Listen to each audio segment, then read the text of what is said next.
Hi, I'm your host Bill Brewer, and thanks for joining us on The Community Producers, a monthly show produced by community volunteers like myself. We begin this month in Cranbrook with a look ahead to this year's United Way Park on Us campaign. We're in the United Way office here in Cranbrook getting set for the United Way's Park on Us campaign coming up in September. Seamus Damstrom, how are you? I'm doing well. How are you? Good. Busy office in the summertime here then? Very busy. It's the busiest time of the year for sure. There's a bit of a history goes on with Park on Us. Let's talk about that today then. Yeah, definitely. Yeah. So every year we do our biggest fundraising event. That's where we get most of our funds for our workplace campaigns and for our overall investments to our community. Where does the money go? And I know there's different entities the United Way helps out, but are people applying to you through the year leading up to this then? Right. So they don't apply through the year. In November and December, we have an open application. And so different organizations within our community, and this is throughout the East Kootenay, not just Cranbrook, can apply to United Way, and then our investment committee will go through each of the applications. It's quite extensive, 14 pages. So we want to make sure we know exactly where our money's going and what kind of positive impact it can do in our community. Who are you going to be helping this year then for 2018? Right, so this year we have 16 investments in our community, and just some of them we have the Cranbrook Food Bank, as well as the Bellies to Babies and the Boys and Girls Club. So those are just a few, and we hope to have more with a great campaign. Right. The Park on Us event goes on September the 14th, so we're looking at the middle of next month on that one. But what happens on that day? It kind of self-explains what's going to happen with parking, but you've got more events going on around it too.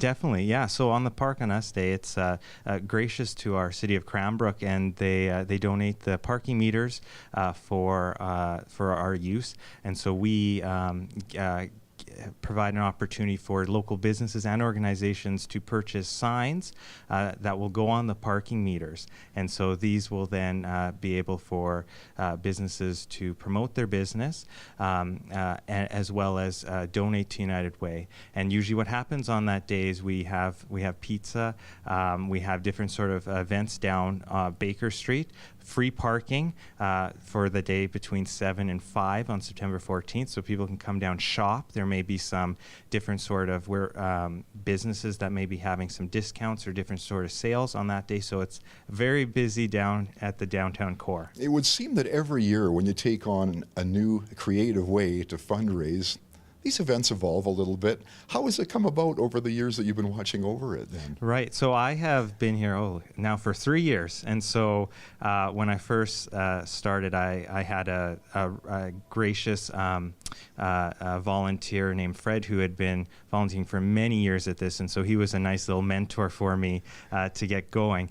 But I mean, when I started, it was doing well. But I mean, last year we raised about $11,250, and I haven't seen that before. And so it was a really successful campaign, and I'm just hoping this year it'll be even more successful. For people watching us right now and getting set for next month with the Park on Us campaign, do you need volunteers that day, or does the United Way have their own all the time? Right. So we will take volunteers. We usually do need help with volunteers on that day to help us set up the signs, go down and put them on the parking meter. So yeah, if people are interested in volunteering, just stop by our office right beside the Bank of Montreal and talk to myself or Donna, and we will get you set. And yeah, it'll be great to have volunteers. Just while we've got you here, who got you involved with the United Way? Well, I had just started at the College of the Rockies, and so I was looking for some summer employment, and I applied to this position, not thinking that I would get it, and not thinking I'd be with creating this sort of story and making friendships and connections that I did. But working with Donna and whatnot, when I got the job, I loved it, and I applied again, and then I applied one more time, and so I love it. It's a great way to get connected to our community and to give back in a meaningful and positive way. Well, it's not the only thing you do. I know you're keeping busy. Good luck with it. Anything else about Park on Us before we let you go today? Yeah, I just wanted to let folks know that if they're connected with any businesses, or if they know of any businesses that would benefit, or organizations that would benefit in participating in our event, just stop by our office or contact us on our Facebook. And yeah, it would be great to have as many organizations as we can, and to stay updated about all the cool events that we'll be having and sort of activities on that day, like our Facebook page, United Way East Kootenay. Good, thank you. Good to see you too. Yeah, good to see you too. Seamus Damstrom on site here today at the United Way as we get set for the Park on Us campaign coming up next month. This summer, kids between the ages of 6 and 12 have a chance to take part in a hands-on history lesson. Donna Granger explains. Rock by rock, these kids are on the hunt for fossils at the Cranbrook History Center. Well, this area is unique. We have a cross-section of life on Earth, basically from about 500 million years ago to present. And the rocks we're looking at here today with the kids are 500 to about 490 million years old. What they're looking for are trilobites, 500-million-year-old creatures which once lived here under the ocean. For the most part, Cranbrook was underwater until about 55 million years ago. That whole time, this was a sea. A concept which is hard to fathom for kids like 11-year-old Dion. I didn't know that until today, so I'm really shocked about that. Their eyes open up wide and they don't believe it, but once you explain it to them and explain that this life could only live in the ocean, then they begin to understand. It's all part of a weekly paleontology summer program where instructors like Guy Santucci and Jason Jacob are hoping to share their passion. I got started because when I moved to the East Kootenays, I understood there was fossils in the rocks, and it was just started off as a hobby and then became a passion. Getting them interactive at this young age, looking at the rocks and seeing what's there is exciting. Once we get these kids engaged, it could become a lifelong pursuit or passion for them. Hopefully, maybe one or two of them will become paleontologists. Each kid spends roughly an hour cracking rocks and keeping an eye open for any fossils. They're pretty excited when they find something, but even if they don't find something, they just have a lot of fun cracking the rock. I like the fact that we get to break into rocks with hammers and we find the fossils, and I've always been interested in finding fossils. They're interesting and they're fun to look at. I just got a big rock, then I smashed it open, then I got like 3. The Junior Paleontologist Summer Program runs Saturday mornings through the month of August at the Cranbrook History Center. For more information or to register, contact 250-489-3918. For the community producers in Cranbrook, I'm Donna Granger. The Cranbrook History Center's new paleontology gallery is also now open and features some of the area's most impressive fossils. A group in the Columbia Valley is hard at work these days building a cycling and walking trail along the west side of Lake Windermere. After seeing the positive impact of cycling and walking trails elsewhere, Mark Halwa set out to establish one here in the Columbia Valley. I think it really builds a strong sense of community. So you get a bunch of people who really love being outdoors in nature, and they come together in a small space. After settling on a 25-kilometer stretch along the west side of the lake between Invermere and Fairmont Hot Springs, the first step was to convince 6 landowners and 2 government ministries to donate a portion of their property. I walked up and down West Side Road and met all the landowners, and over the course of 7 months asked them all, would you provide your land for now and forever and for nothing? And in the end, back in May of 2015, we all got in a room together and everyone signed the agreement, and at that point the land was legally set aside to build this trail. Construction would eventually begin in December 2016. Currently, 4 of the 7 segments are fully paved for a distance of 10.1 kilometers. Getting to this point brings about an incredible sense of pride. I mean, it's here, it's a beautiful trail. It hasn't taken long for word to get out. In fact, trail counters are already showing roughly 500 users each week. I just love the fact that it goes quite far along an area where we have a lot of cars on the road and it wasn't safe to take the kids out. But now we can bring the kids out here, we can ride along, run along. I don't have to worry about the vehicles. It's fun to traverse and explore because every little corner you're going to see something new. It's not too hard, like bumpy, and you don't have to worry about like popping your tires on rocks and gravel and stuff. And also, like, it's just beautiful with all the wildlife and nature, with the streams and the trees. As the trail's ambassadors, Trig Strand and Katie Watt are busy gathering usage data, speaking with people, and marketing the trail. It's been so awesome to just see people enjoying it, and meeting them out there halfway, and they just have big smiles on their faces, and a lot of times their response is, I didn't know it was this nice. I see people walking and biking and jogging on here just with each other, and like their phones are away and they're just genuinely enjoying conversation and spending time with each other, and I think that's a really beautiful thing to see. I've talked to quite a few people who are buying new bikes now and getting out as they never have before. Halwa expects the trail to be fully complete at some point in 2019, creating a seamless link between Invermere and Fairmont. So you'll be able to actually ride a bike through town and then come out and go all the way down to Fairmont, all on a designated bike trail. For the community producers in Invermere, I'm Bill Brewer.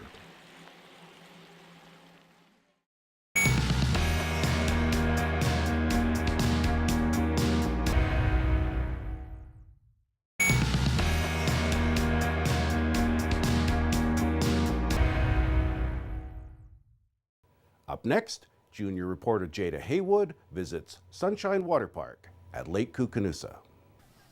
I'm here at Koocanusa Waterpark, and I'm joined by Alyssa Binghall, the general manager of Sunshine Waterpark.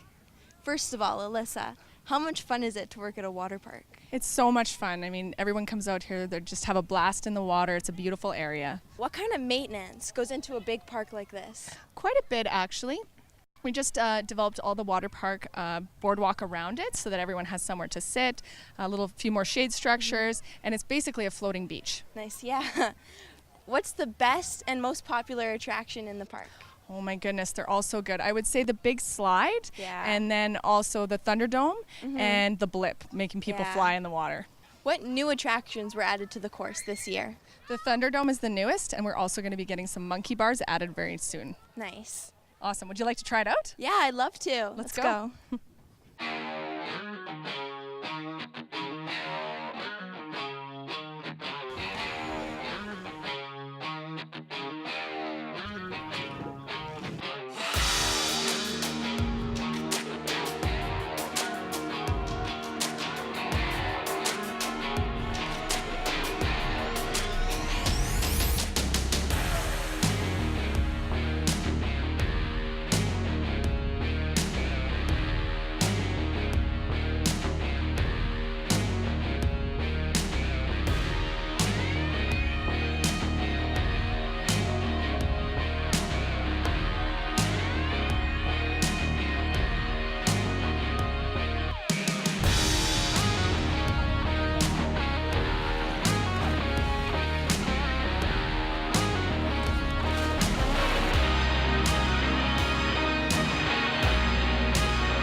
So Jada, what did you think? Oh, it was so fun. I'm going to sleep really well tonight. I bet we all do for sure. What was your favorite part? Oh, I love the trampoline. I love doing tricks. So that was definitely really fun. Awesome. Yeah. When is it open? When's the park open? It's open daily until about mid-September. Nice. Open from 11 to 7, except for Thursdays, Fridays, and Saturdays till 9 p.m. Okay, do you ever get a chance to jump in the water yourself? I do, but not as much as I'd like, so it's great to see everybody enjoy it. Yeah, it's fun. Okay, thank you so much. This is You're lots of fun. welcome. Happy to have you. September 8th is the second annual pop-up beer stop in Cranbrook. This year's event features a collection of craft beer and food trucks from around the region, and a headline musical performance from the Edmonton band Scenic Route to Alaska. Pleased to be joined now by Trevor Mann, lead singer of Scenic Route to Alaska. How you doing, Trevor? I'm doing well. How you doing, Blaine? Pretty good. So you are coming to Cranbrook for the pop-up beer stop September 8th. Are you a fan of craft beer? Oh, yeah. We've been known to put a couple back, so we're really looking forward to it. So that'll be a real tough gig for you guys then, hey? Yeah, it's going to be a real pain in the butt. Have you been to the area before? We've been kind of in and around, but we've never played a show in Cranbrook, so I'm actually really looking forward to that as well. It's going to be a whole new experience. Is this how it feels when you're down and out and on your own? Is this how it feels when you're looking for something, but something's gone? Now your new album, it's your fourth studio album called Tough Luck. You must, I imagine, feel like a proud parent?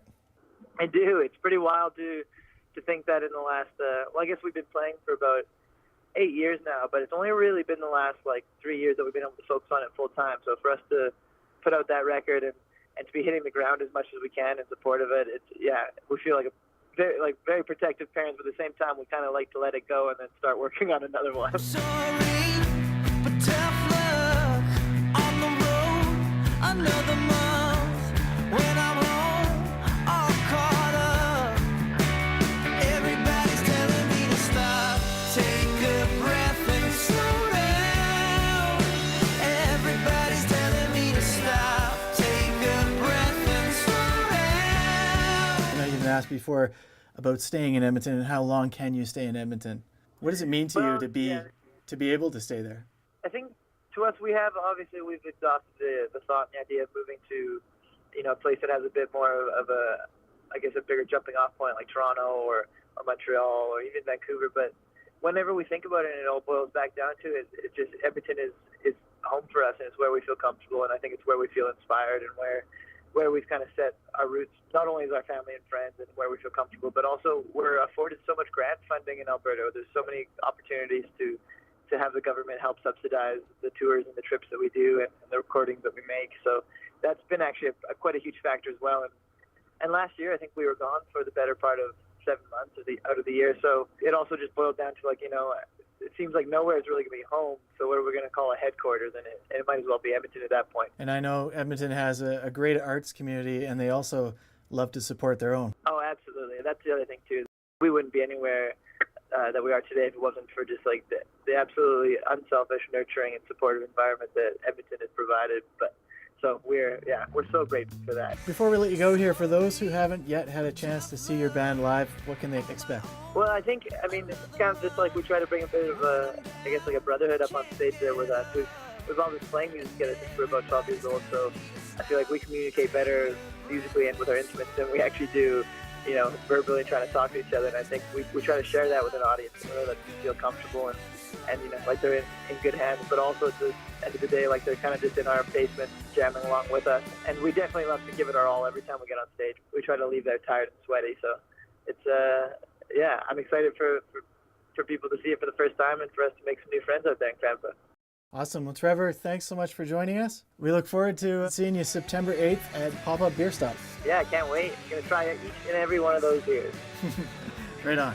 Everybody's telling me to stop, take a breath and slow down.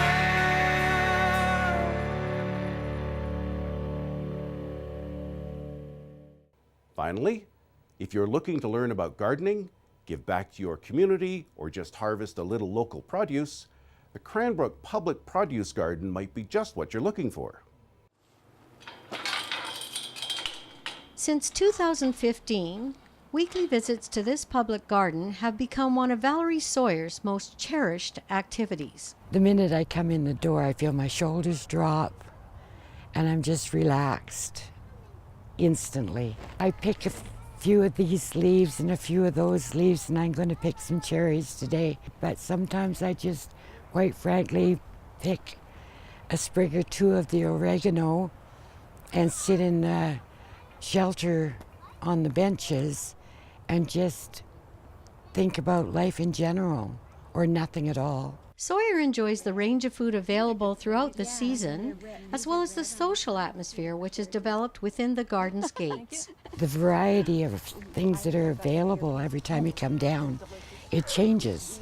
And the variety of people that you meet coming here is just wonderful and quite astounding. Built in 2012, the garden's purpose is to increase food education, bring the community together, and provide a free, sustainable food source for the city. The underlying principle is people take away what would be useful and helpful to them and contribute back in whatever ways they're able to do that to make it viable and sustainable.